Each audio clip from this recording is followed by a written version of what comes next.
23 और 24 तारीख को एनएसए स्तर की बातचीत होनी है भारत और पाकिस्तान के बीच, लेकिन उससे पहले भारत सरकार ने पाकिस्तान को दो टूक सलाह दी है कि उसके एनएसए सरताज अजीज हुर्रियत नेताओं से मुलाकात ना करें। विदेश मंत्रालय ने सलाह कल पाकिस्तान को दी।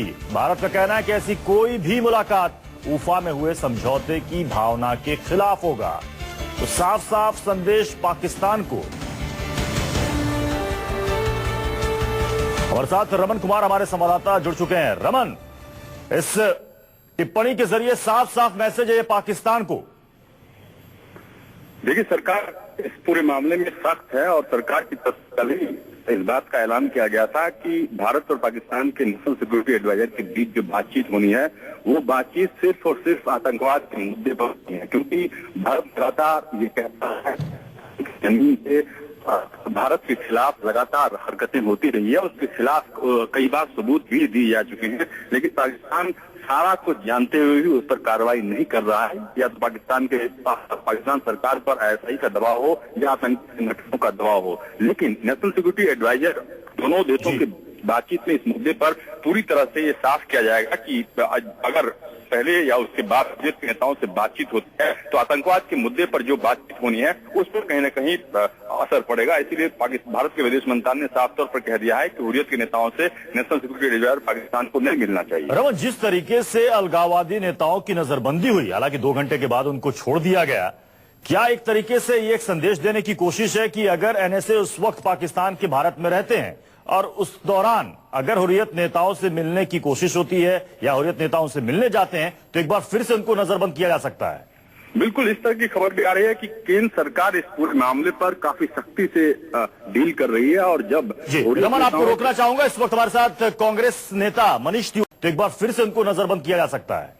बिल्कुल, इस तरह की खबर भी आ रही है कि केंद्र सरकार इस पूरे मामले पर काफी सख्ती से डील कर रही है। और जब रमन, आपको रोकना चाहूंगा, इस वक्त हमारे साथ कांग्रेस नेता मनीष तिवारी इस वक्त जुड़ चुके हैं। मनीष जी, क्या कहेंगे इसे?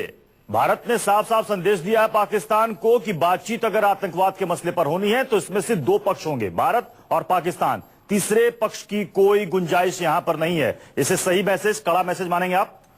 आप अपने पत्रकार से कहिए कि जो विदेश मंत्रालय है उससे पूछें कि भारत क्या करेगा अगर सरताज अजीज उनकी नसीहत के बावजूद हुर्रियत से और अलगाववादियों से मिलते हैं। फिर भारत क्या करेगा? क्या राष्ट्रीय सुरक्षा सलाहकारों में जो बातचीत होनी है उसको क्या रद्द करेगा? भारत ने अपना पूरी तरह से मजाक बना लिया है जिस तरह से इन्होंने पाकिस्तान की बातचीत को लेकर कार्रवाई की है। पाकिस्तान सीधा सीधा संदेश भेज रहा है कि वो बातचीत करने में इंटरेस्टेड ही नहीं है, वो बातचीत करना ही नहीं चाहते। उफा के उन्होंने परकच्छे उड़ा दिए, उनके वित्त मंत्री ने उफा का मजाक उड़ाया। गुरदासपुर हुआ, उधमपुर हुआ, उसके बाद नियंत्रण रेखा और अंतर्राष्ट्रीय सरहद पे लगातार गोलाबारी चल रही है। और फिर पाकिस्तान के उच्चायुक्त ने हुर्रियत को न्योता दे दिया। पाकिस्तान के उच्चायुक्त का तो आप कुछ कर नहीं पाए, उन हुर्रियत के नेताओं को आपने नजरबंद कर दिया। भाई, इसमें उनकी क्या गलती है अगर उनको न्योता मिला है? अगर आप में दम है तो पाकिस्तान के जो उच्चायुक्त हैं उनको भारत से निकालिए। तो इसलिए कुल मिलाकर एक सीधा सीधा निष्कर्ष निकलता है कि प्रधानमंत्री पे किसी प्रकार का अंतर्राष्ट्रीय दबाव है। इसलिए इस चीज के बाद मनीष जी, आपके मुताबिक, कांग्रेस के मुताबिक क्या होना चाहिए? क्या ये एनएसए स्तर की ऐसी परिस्थितियों में बातचीत होनी चाहिए या नहीं होनी चाहिए? तो बिल्कुल रद्द कर देनी चाहिए। और अब तो सिर्फ हम ही नहीं कह रहे, यशवंत सिन्हा भी कह रहे हैं।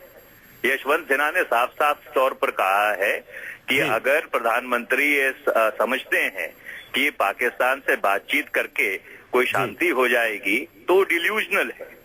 इससे कड़े शब्दों का इस्तेमाल जो पूर्व विदेश मंत्री हैं और कड़े शब्दों का इस्तेमाल वो क्या कर सकते थे? उसके अलावा उन्होंने साफ साफ तौर पर आरोप लगाया है प्रधानमंत्री पे कि जिस तरह बातचीत हो रही है वो वाजपेयी साहब के साथ विश्वासघात है। तो इसलिए आज जो स्वर है कि बातचीत बंद होनी चाहिए, बातचीत को रद्द किया जाना चाहिए। पाकिस्तान की तरफ से ये कहना है कि हुर्रियत नेताओं से मिलना ये साधारण सी बात है, ये पहले भी होता आया है, इसे दूसरे नजरिए से नहीं देखा जाना चाहिए।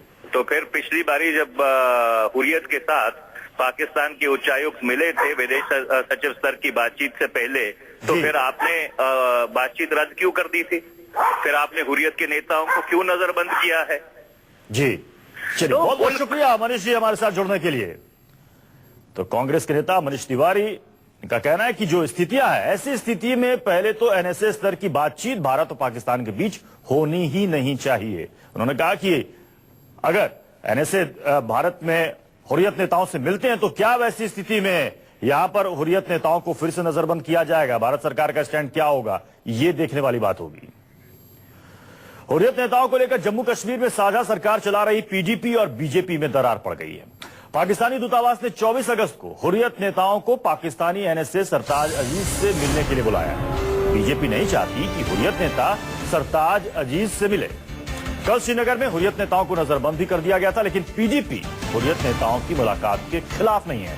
इसे लेकर पीडीपी और बीजेपी दोनों में तकरार बढ़ गई है। उधर हुर्रियत नेता सैयद अली शाह गिलानी का 24 अगस्त को दिल्ली आने का प्रोग्राम तय है। गिलानी 24 अगस्त को सरताज अजीज से मुलाकात करेंगे, यानी कि इनके कार्यक्रम में कोई तब्दीली नहीं हुई है। अलगाववादी नेता सरताज अजीज पाकिस्तान के एनएसए उनसे मुलाकात करेंगे दिल्ली में। अभी तक उनका ये कार्यक्रम है कि 24 तारीख को अलगाववादी नेता सैयद अली शाह गिलानी दिल्ली आएंगे और यहां पर वो मुलाकात करेंगे पाकिस्तान के एनएसए सरताज अजीज से। हालांकि भारत सरकार ने कड़ा कड़ा मैसेज दे दिया है पाकिस्तान को कि बातचीत सिर्फ दो पक्षों में होगी, तीसरे पक्ष की जरूरत नहीं।